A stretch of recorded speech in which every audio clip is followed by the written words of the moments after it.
evening. I'm going to ask that you bear with me a little bit tonight because I'm going to begin by telling you a story about my daughter. She's 6 years old. Her name is Sarah. And at our local library, every summer, and I think they do this at virtually all public libraries, they have a summer reading program.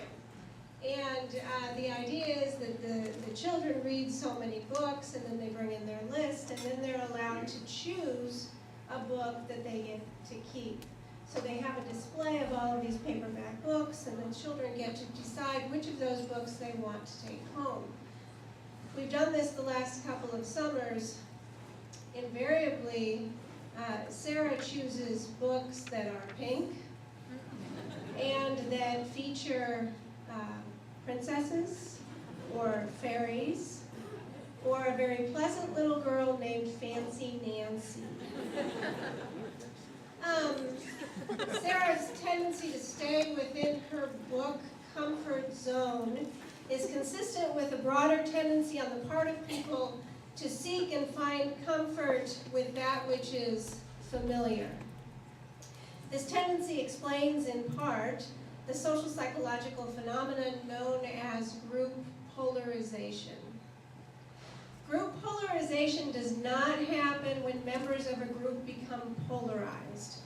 Group polarization is the tendency for like-minded people, when they come together and commiserate, to become more extreme in their attitudes or their judgments or their decisions. And there are several reasons why this happens. One of the reasons is because when somebody comes into a group of like-minded people, they might be exposed to arguments in favor of their position that they had not thought of before. So they hear these other arguments, they say, yes, that never occurred to me before, and then they feel even more strongly committed to the position than they had been before. Another thing that happens is that people might come into this group holding a particular opinion, but maybe a bit tenuously. And after talking to all these other people and seeing that they also agree with them, they gain more confidence and therefore become more extreme in their position. And finally, sometimes members of a group will make a deliberate decision to become more extreme in order to separate themselves from those guys over there who think in a different way from themselves. The problem is that as the two groups holding different opinions on opposite sides of the midpoint become more extreme, the middle ground is vacated. And I've decided to speak to you tonight on behalf of the middle ground. The middle ground is where the real learning often takes place. It is where we learn the arguments in support of another point of view. The middle ground is the land of mutual understanding. This is the land of eye-opening revelations. This is the land of respect for diversity, the land of compromise and conflict resolution. Even if one ultimately becomes more extreme in one's position, having been to the middle ground and maybe even visited with some of those people on the other side of the midpoint, the middle ground provides a more educated foundation upon which to make that shift. You were invited to this banquet tonight because you are the great thinkers of Benedictine College. As such, you are the ones who are likely to go on to be the policy makers, the corporate bigwigs, the heads of state. You will be those to whom others will look for guidance and for wisdom. Therefore, I encourage you to spend a little time in the middle ground. Give yourself permission. Force yourself, if you have to be exposed to points of view to which you have not been exposed or with which you disagree. Listen to a different cable news program, follow a new blog, sit at a different table in the cafeteria.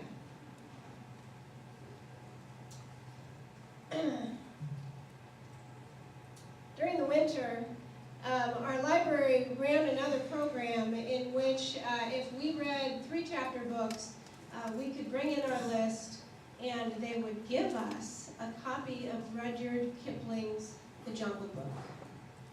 So we read our list, we brought it in, and they handed the book to Sarah. This is it, I brought it. Even if you're in the back of the room, you can probably see that there is no pink on the cover of this book. And if you're even just a little bit familiar with the book, you know that there are no princesses and there are no fairies, and Fancy Nancy is not in this book. They handed Sarah the book. She looked at it for a moment. She turned to me and she said, "You can have it." We've been reading it. She likes it. Read The Jungle Book. And if you've never read any books with princesses or fairies, read some of those too. Thank you.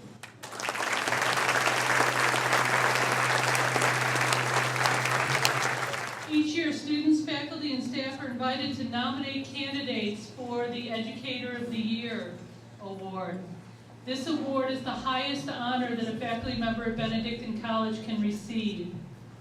Before I name this year's winner, I would like to share some of the reasons why the people who nominated this person nominated them.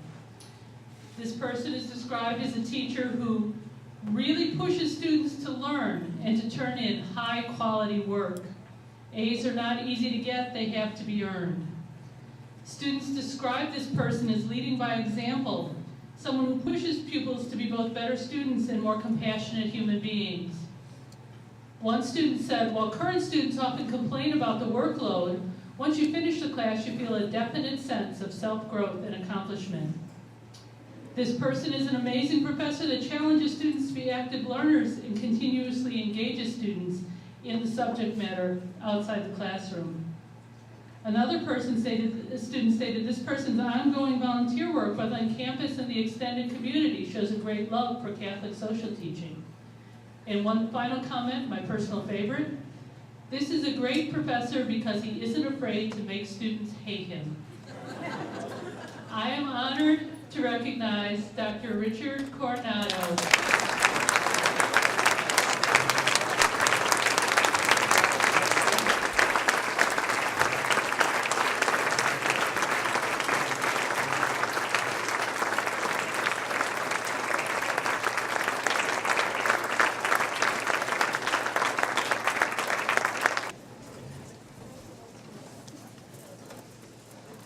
Just a few words about Dr. Coronado. He earned his bachelor's degree in 1969, his master's in 1971, and his doctorate in economics in 1980, all from the University of Notre Dame. After short stints at New Mexico State and Baker University, where, by the way, Dr. Coronado was a lead replacement at Baker University. He came to Benedictine College in 1982. In 2005, he became a full professor, and he also serves as the chair of the economics department. His work with the Hunger Coalition has given hundreds, if not thousands, of Benedictine College students, faculty, and staff a chance to put their faith into action, and has made life a little better for generations of his fellow citizens here in Atchison. His commitment to academic excellence and living out the principles of Catholic social thought are key reasons why we are proud to honor him tonight as Benedictine College's Educator of the Year. Congratulations to Rick.